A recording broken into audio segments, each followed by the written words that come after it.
बिस्मिल्लाहिर्रहमानिर्रहीम। अस्सलाम वालेकुम। क्लास 9 के फ़िज़िक्स का चैप्टर नंबर 1 है हमारे पास और आज का टॉपिक है इंट्रोडक्शन ऑफ फ़िज़िक्स। ठीक है, आज हम फ़िज़िक्स की इंट्रोडक्शन करेंगे। ठीक है, तो व्हाट इज़ फ़िज़िक्स?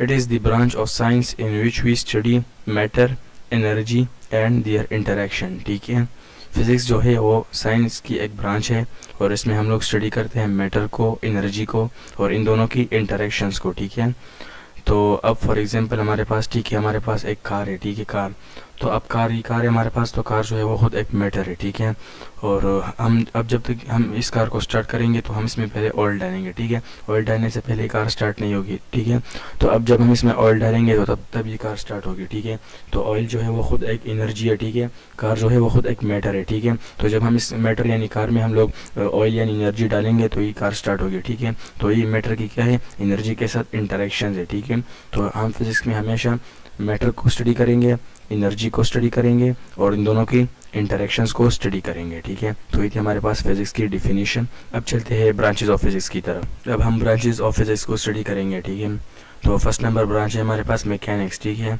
तो मैकेनिक्स में हम किसी भी ऑब्जेक्ट के मोशन को स्टडी करते हैं, उसके कॉजेस को और उसके इफेक्ट्स को। ठीक है, अब लेट सपोज हमारे पास एक गाड़ी है। ठीक है, तो वो गाड़ी जो है वो मोशन में, तो हम उसकी मोशन को स्टडी करते हैं, उसके कॉजेस को। ठीक है, अब हम उसके कॉजेस को कैसे स्टडी करते हैं कि ये गाड़ी जो है मोशन में, तो इसमें मोशन किस वजह से आया है, कौन सी ऐसी फोर्स लगी है जो जिसकी वजह से ये गाड़ी जो है मोशन में आई। ठीक है, तो ये इसके कॉज है। अब लेट सपोज हमारे पास एक गाड़ी है। ठीक है, और उसने 1 किलोमीटर का डिस्टेंस कवर किया। ठीक है, तो अब जब उसने 1 किलोमीटर का डिस्टेंस कवर किया तो इस पूरे डिस्टेंस में उसकी कोई ना कोई वेलोसिटी जो है वो प्रोड्यूस हुई होगी। ठीक है, कोई ना कोई एक्सीलरेशन प्रोड्यूस हुआ होगा। तो हम स्टडी करते हैं कि इसकी वेलोसिटी जो है और एक्सीलरेशन किस वजह से प्रोड्यूस हुई है, तो इसकी कॉजेज है। ठीक है, और फिर हम इसकी इफेक्ट्स को भी स्टडी करते हैं कि उसके इफेक्ट्स जो है वो क्या है। अब नेक्स्ट नंबर ब्रांच है हमारे पास हीट इसमें हम लोग स्टडी करते हैं हीट एनर्जी को। ठीक है, तो फर्स्ट हमारे पास है नेचर ऑफ हीट। ठीक है, नेचर ऑफ हीट, जैसा कि नेचर ऑफ हीट हमारे पास जो है सनलाइट है। ठीक है, सनलाइट जो है वो एक नेचर ऑफ हीट है हमारे पास। सेकंड नंबर पर है मोड ऑफ ट्रांसफ़र। ठीक है, इस हम लोग मोड ऑफ ट्रांसफ़र को स्टडी करते हैं कि ये हीट जो है एक बॉडी से दूसरी बॉडी में कैसे जो है ट्रांसफ़र हुई। ठीक है, तो अभी इसलिए हमारे पास 3 मोड ऑफ ट्रांसफ़र है।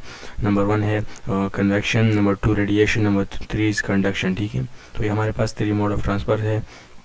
4 नंबर पर है हमारे पास इफ़ेक्ट्स ऑफ हीट। ठीक है, कि उसकी हीट की जो है इफ़ेक्ट्स क्या है। ठीक है, अब फॉर एग्जांपल आपको सर्दियों में जो है फील हो रहा होगा कि हमारी जो है सर्दियों में जो है हीट जो है वो कम होती है। ठीक है, और उसके बाद जो है गर्मियों में हम उसी ही हीट को जो है फेस कर रहे होते हैं। तो ये क्या है, ये हीट के इफ़ेक्ट्स है। ठीक है, कि गर्मियों में जो है हीट बढ़ जाती है और उसके निस्बत जो है सर्दियों में हीट कम होती है। तो ये क्या है, ये हीट की इफ़ेक्ट्स है।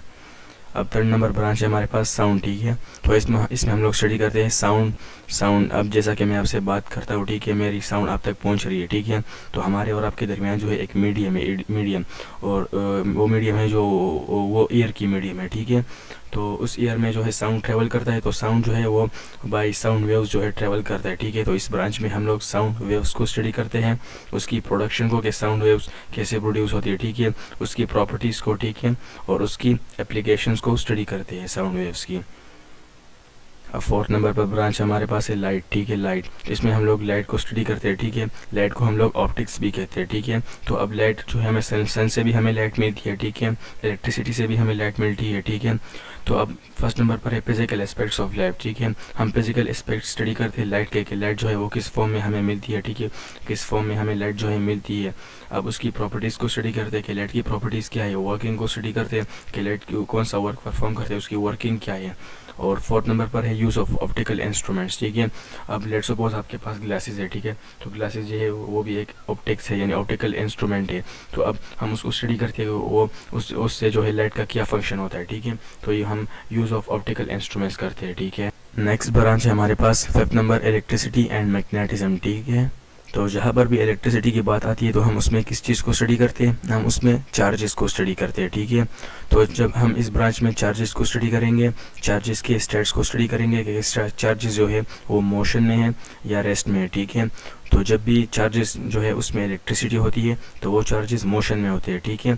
और जब चार्जेस में इलेक्ट्रिसिटी नहीं होती तो चार्जेस जो है वो रेस्ट में होते हैं, ठीक है। तो इस ब्रांच में हम लोग चार्जेस के स्टेट पढ़ेंगे। तो ये तो आपको क्लियर होगा कि कैसे चार्जेस रेस्ट में होते हैं और मोशन में। जब भी चार्जेस में जो है इलेक्ट्रिसिटी होती है तो वो मोशन में होते हैं, और जब उनमें वो इलेक्ट्रिसिटी नहीं होती तो चार्जेस जो है वो रेस्ट में होते हैं, ठीक है। अब जब भी चार्जेस जो है उसमें इलेक्ट्रिसिटी होती है, यानी कि चार्जेस मोशन में होते हैं, तो चार्जेस की जो है अपनी एक इलेक्ट्रिक फील्ड होती है, ठीक है। तो उस फील्ड को जो है एक मैग्नेटिक फील्ड होती है, ठीक है। तो इसकी जो है इलेक्ट्रिसिटी के साथ क्या रिलेशन है, तो इसमें हम लोग उसको भी स्टडी करते हैं। रिलेशन जो है इलेक्ट्रिसिटी की रिलेशन मैग्नेटिज्म के साथ स्टडी करते हैं, ठीक है। अब नेक्स्ट ब्रांच है हमारे पास एटॉमिक फिजिक्स, ठीक है। तो एटॉमिक फिजिक्स जैसा कि आपको नाम से जाहिर होगा, इसमें हम लोग स्टडी करते हैं एटम को, ठीक है। एटॉमिक यानी कि एटम को, इसमें हम लोग स्टडी करते हैं एटम के स्ट्रक्चर को, कि एटम के स्ट्रक्चर कैसी होती है, ठीक है। एटम में कितने न्यूट्रॉन होते हैं, कितने उसमें प्रोटॉन होते हैं, उसमें शेल्स होते हैं, उसमें न्यूक्लियस होती है, ठीक है। तो ये जो है एटम की स्ट्रक्चर है। और उसके बाद हम लोग एटम की प्रॉपर्टीज़ को स्टडी करते हैं कि उस एटम की जो है प्रॉपर्टीज़ क्या है। अब 7 नंबर पर है हमारे पास न्यूक्लियर फिजिक्स, ठीक है। तो न्यूक्लियर जैसा कि आपको नाम से जाहिर होगा, न्यूक्लियर यानी कि न्यूक्लियाई। तो इसमें हम लोग न्यूक्लियस को स्टडी करते हैं कि न्यूक्लियाई क्या चीज़ है, न्यूक्लियाई में क्या होता है, उसकी प्रॉपर्टीज़ क्या है, ठीक है। न्यूक्लियाई की प्रॉपर्टीज स्टडी करते हैं, उसकी बिहेवियर क्या, यानी कि न्यूक्लियस के इर्द गिर्द क्या होता है, उसके न्यूट्रॉन होते हैं, उस पर कौन सा चार्ज होता है, प्रोटॉन होते हैं, उस पर कौन सा चार्ज होता है, ठीक है। और उसके बाद पार्टिकल यानी इन पार्टिकल्स को हम लोग स्टडी करते हैं, ठीक है। अब 8 नंबर पर है हमारे पास प्लाज्मा फिजिक्स, प्लाज्मा। तो प्लाज्मा आपको नाम से जो है पता होगा, प्लाज्मा जो है वो हमारे पास 4 स्टेट ऑफ मैटर है, ठीक है। 4 स्टेट ऑफ मैटर, हमारे पास जो 3 स्टेट है, सॉलिड, लिक्विड, गैस। तो प्लाज्मा जो है वो हमारे पास 4th स्टेट ऑफ मैटर है, ठीक है। तो प्लाज्मा जैसा कि नाम से आपको जाहिर होगा, प्लाज्मा में हम लोग स्टडी करते हैं आयंस को, ठीक है। तो इस ब्रांच में हम लोग स्टडी करेंगे आयंस को, कि आयंस जो है उसकी प्रोडक्शन कैसे होती है, ठीक है। आयंस कैसे बनते हैं, उसकी प्रोडक्शन और उसकी प्रॉपर्टीज़ को, ठीक है, कि आयंस की जो है प्रॉपर्टीज़ जो है वो क्या है।